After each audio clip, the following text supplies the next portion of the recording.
basically the whole point of today was we did the meetup all year, right, Arvin? Yes. And what we do is we get in speakers from the industry, from different areas of the industry come in.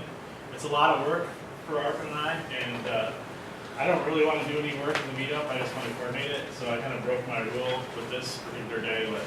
But in my research over the past few years for autonomy, there's a lot of content online that's really done well.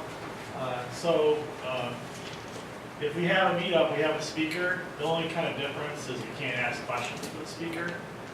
So if you go to a conference, basically it's going to be similar. You're going to have some speakers there. They may or may not be prepared as well, or no one's seen their video yet. Basically, YouTube, it's an amazing thing. And a lot of speakers at various events over the years have all their content on there. So the idea of this is as a curator, we picked out videos that are interesting to us, maybe to you. And we're going to show those videos followed by different breaks where we'll have some discussion. Some of them are educational, some of them are actually totally boring, so I apologize, but they have good content. Some of them are funny, some of them are offensive, so I apologize ahead of time. So there's a couple of swearing, but I think it gives everyone has a perspective. And what's great about YouTube is anyone can give their perspective. But that's okay. People don't like to disagree these days, but it's perfectly natural to disagree. So what I'm going to start out with, since this is the first time we've ever did this, we have unlimited content, really. So we're not doing, like, if this works out and it's fun, I like to do this every year, because there's going to be new content, and we can kind of see how the industry grows. Someone asked me, are we going to have enough to cover 8 hours? And this list I put together, I did cut out a lot too. We have a total amount of time of 13 hours of content. So we're going to publish this list, so you can go ahead and watch this. If you have trouble sleeping or whatever you want to meditate, or you know how it is, leave it in the background while you write the next AI algorithm. So we're going to start out, we had some categories: history, educational, new influencer, news, players, and then sensors. So they're just kind of generic categories, so they kind of organize the day. So we're going to start out with some history videos.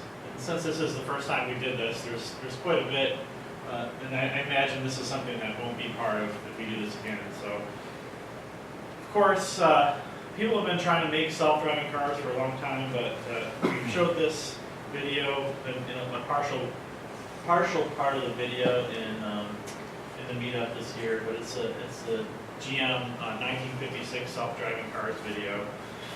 Following that, if we go, there's stuff in every decade, maybe not the 70s because they were worried about oil, but in 1998, Carnegie Mellon is a huge player in this industry. So there's a video on the History Channel. It's kind of entertaining. And then we're going to watch the Great Robot Race, which is produced very well. It's very entertaining. So hopefully, if you're tired, you won't fall asleep during that one. Let's go ahead and move ahead. I have some questions I put together. I'm going to actually write these on the board.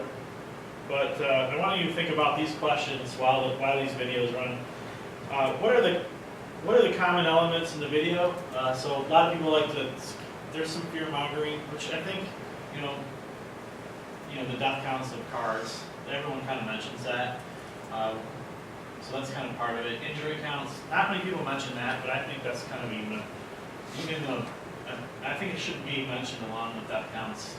People know people that have gotten rear-ended. Rob, you got rear-ended, right? Yeah, and like my sister, I got rear-ended last year. Like, when I got rear-ended last year, the cops, all he said was, all I do is all day long, I go to these accidents because people are texting, and everybody's rear-ending everybody. And that's something I think that no matter what happens with self-driving, that's going to be fixed with the radars and the sensors.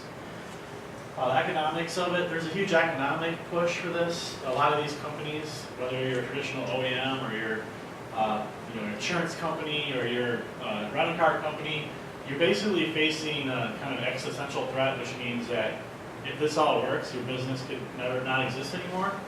So there's a lot of powerful economics behind the industry and the hype. And then there's something called autonomy levels, which we have a video which we'll learn exactly what those are. A lot of times those are mentioned. If you go to an autonomous conference, the worst thing you can hear is the review of the autonomy levels, but we're going to do that. But the timeline for the different levels. What was interesting to you? Is this video relevant? I guess that depends on your perspective.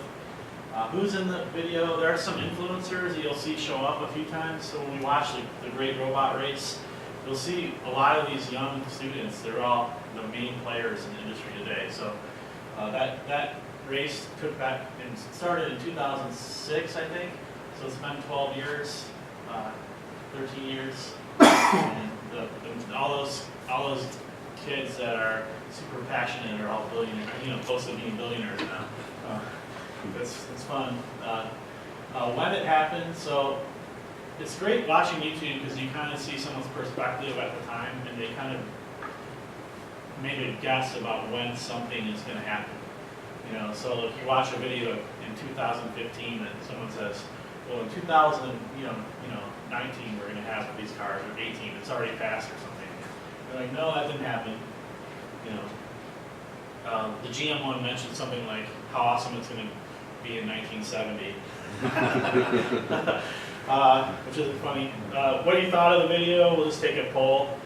Fudge factor. There's a lot of hype in the industry, so whether you believe what you saw, Google that. If you see something in the video that you might want to know more about, Google it, and if you find something funny, share it. Crunchbase.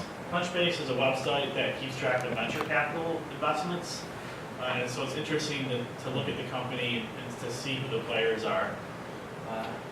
That's kind of the exciting part of the videos. How many times people mention the future? In the future, this or that.